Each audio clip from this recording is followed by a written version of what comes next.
The Audi Q2 is the most compact crossover in the brand's lineup. First introduced in 2016, it was aimed squarely at young, urban drivers who wanted premium quality in a stylish, compact package. But the Q2's story is much more than just being the baby SUV of Audi. It's about bold design choices, high-tech features brought down from bigger models, some surprising performance versions, and eventually, a move into the electric age with the Q2 e-tron. Let's rewind to where it all began.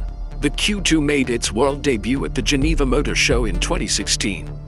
Built on the Volkswagen Group's MQB platform, the same base as the Golf, the Audi A3, and even the Skoda Octavia, it shared the DNA of some of the group's most successful cars. But Audi gave it a look and personality all of its own. The design was edgy and playful, with sharp angles, a high shoulder line, and those unique contrasting panels on the seat pillars. Audi even ran with the slogan, #Untaggable, claiming the Q2 didn't fit neatly into any one category. Not just a hatchback, not just an SUV, but a mix of both. Under the hood, the Q2 offered a surprisingly wide range of engines. At entry level was a 1.0-liter 3-cylinder turbo with 116 horsepower, small but efficient for city driving. A step up was the clever 1.4 TFSI with 150 horsepower, featuring cylinder-on-demand technology that could shut down 2 cylinders when cruising. More performance-minded buyers could go for the 2.0 TFSI with 190 horsepower, paired with Audi's Quattro all-wheel drive.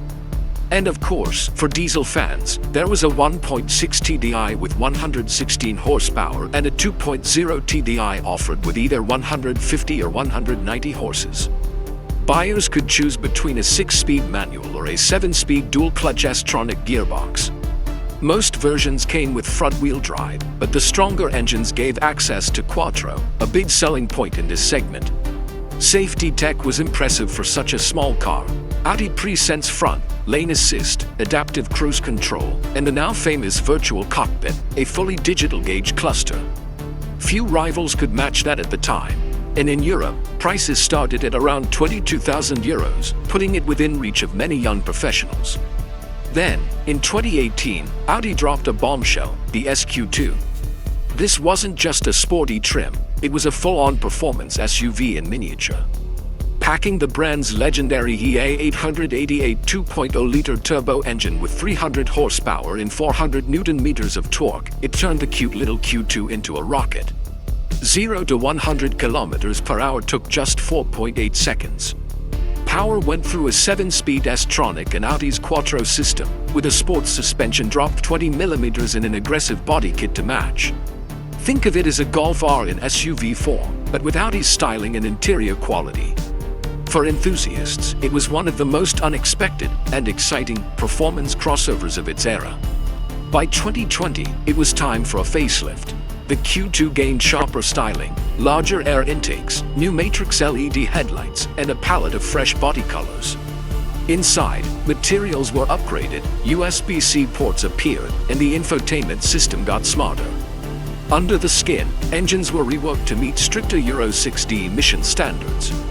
The 1.0 TFSI now made 110 horsepower. The 1.5 TFSI with cylinder deactivation gave 150, and the 2.0 TFSI offered 190. Diesels carried on with a 2.0 TDI tuned to either 116 or 150 horsepower. And of course, the SQ2 still reigns supreme with its 300 horsepower turbocharged engine and Quattro grip. Technology also stepped up. Audi added a 360-degree camera system, improved lane departure alerts, traffic jam assist for semi-autonomous crawling and congestion, and upgraded Audi Connect services. Personalization became a core part of the appeal, with more than a dozen paint options and even the ability to color match or contrast the seat pillar trim. Customers could really make their Q2 stand out. Special editions came along too. The edition number 1 with red styling accents, a black edition with darkened details for a stealth look, and even factory performance parts for the SQ2, including carbon fiber trim and a sport exhaust for that extra edge. When it came to rivals, the Q2 carved out a niche of its own. The BMW X1 was bigger and more practical, but lacked the playful edge. The Mercedes GLA leaned toward comfort, but carried a higher price tag.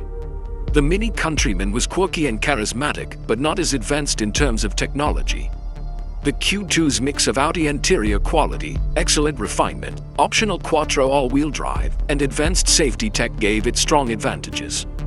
On the Chinese market, Audi created the Q2L, a long wheelbase version stretched by just over 3 centimeters. It doesn't sound like much, but that extra space in the back made it more appealing to Chinese buyers who value rear legroom highly. The Q2L also offered the latest digital features and was marketed as a trendy, youthful SUV for first-time premium buyers. But in 2022, Audi made a major announcement. The Q2 would not be replaced by another generation with combustion engines. The brand was shifting its focus to electric mobility and larger, more profitable SUVs. It was the end of the line for Audi's smallest crossover in most markets. That's where the Q2 e-tron comes in. Developed for China in partnership with FAW, the e-tron version represented Audi's first fully electric compact crossover. It packed a 136 horsepower electric motor with 290 Nm of torque. The battery capacity was 38 kWh, good for about 265 km of range on the NEDC cycle. Charging could be done at home on AC or through public fast chargers, making it a practical city EV. But the Q2 e-tron wasn't just about numbers. It had unique styling tweaks to mark it out as an EV, including a closed-off front grille and aerodynamic wheels.